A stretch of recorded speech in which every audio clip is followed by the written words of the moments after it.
Dave, you on my Christmas episode? Are you honoured to be my Christmas episode? I am honoured. I feel like the fairy on top of the tree.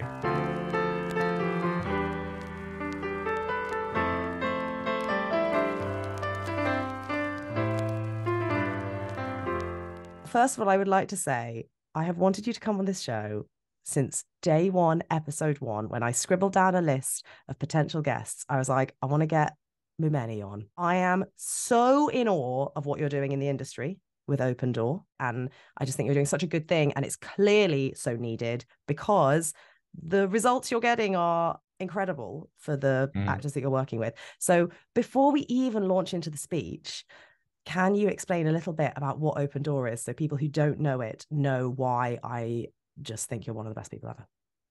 That's my Christmas present. Yeah.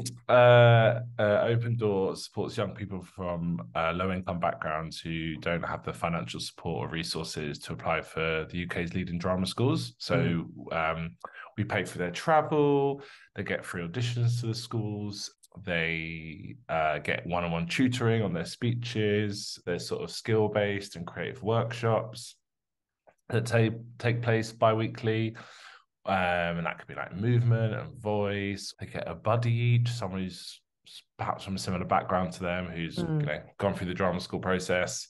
What else do they get? They go to the theatre for free. So they go to the National, Donmar, all these places for free. And where they do all the work is in those buildings. So they sort of, I guess, they feel a sense of belonging. Less intimidating, and that those buildings are for them. And so that's a big part of it as well, really. I can speak to this from the position of definitely being someone who has had a very privileged life, and I had a very privileged entry into this industry in that I was at a university where lots of people went to drama school afterwards. So I had lots of people to talk to. And I definitely felt, I guess this is one of the big things we're trying to combat in the industry at the moment. I felt there was a place for me in it. And that's the problem, I think, is these people who don't feel there's a place for them when actually there is, and there must be. That was it, really. Like, I used to sit on the auditions for National Youth Theatre, and the sort of, generally the sort of privately educated people would come in, and there was just a beautiful confidence to them, which wasn't cocky or arrogant or nothing like that, just of like, oh yeah, I want to be an actor, and so here I am. Yeah. Which was so different to the mindset that those that, generally didn't have that, or from a lower socioeconomic background would come in and going, really shy, imposter syndrome, and so it's just balancing that out, really. So there's an equity between them and their peers when they're auditioning, and so hopefully it becomes just about talent. When did you start Open Door? How long has it been? 2017, I think I started putting it together. So 2017, 18 to 19 was the sort of that, if that makes sense, that school year, 18 to 19. Yeah. It's the end of 2018. You did a sort of showcase, didn't you? That was almost like a celebration of that first class, which was like effectively getting all of them to do the speeches they did for their auditions, but just they could do it in front of some industry guests, in front of friends and family. And I remember being invited to that, and it was at the Soho Theatre, not Soho Theatre, it was at Pleasance in Islington. And I remember, and I must have told you this before, Dave, but I had a programme. And because of my producing work as well, I was like, oh, great, got a program with everyone's names. Like, I'm obviously going to make a note of anyone I think is really good in case, we want to use them in a show in the future. And the first person came on and did their speech, and it was just out of this world good. I was like, oh my God, that person was amazing. Put a little star next to their name. And the second person came on, I was like, Jesus, that was incredible. Oh my God, a little star next to their name. And 4 or 5 people in, I was like, oh, I get it. Like, it's everyone, there is not a bad egg in this, like this, every single person is totally blowing me away. And it just goes to show how much, if you can just give people the same help at the beginning, what the talent is that's out there. So with all that said about Open Door, what is the speech that you picked? Because it is related, isn't it? Yeah, it is. It was a speech that in that first showing that you saw at Open Door, one of the young people did. It's Lucy Kirkwood's NSFW, and we sort of ended the showing on it. I just thought it was a really, really lovely speech. Who was the person who did it? Brandon Grace, who's a really one of the loveliest actors going. He's doing really well, and he did this speech at the end, and it's sort of perfectly fitting for him, I think. It was just we just did it really well, I think.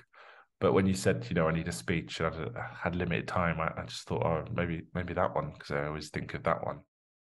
It is rare that like the things you think are going to be huge are the things that are huge. It does kind of work out. And there's loads like that. There was I was BBC job that I was like final, whoever rounds or whatever. Yeah. It was like, detective, and it was just like modern, and it's like this guy from Iranian heritage, this guy from anyway.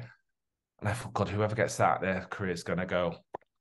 And it just doesn't work out like that. No. And whereas like, I was in the second series of Stath. Oh, Let's yeah. Flats. Stath, Let's Flats, yeah. That's done more for me than pretty much, I think, anything I've ever been in. And I just feel sort of lucky that I was a part of that. You get a lot of young actors, like in terms of like, through Open Door, I meet more and more. And it was like, oh, it's a Netflix show. And you're like, there's so many Netflix shows now. Like, what's going to be a hit, what's not. There's no formula to it. And you just got, I guess, just keep doing a good job.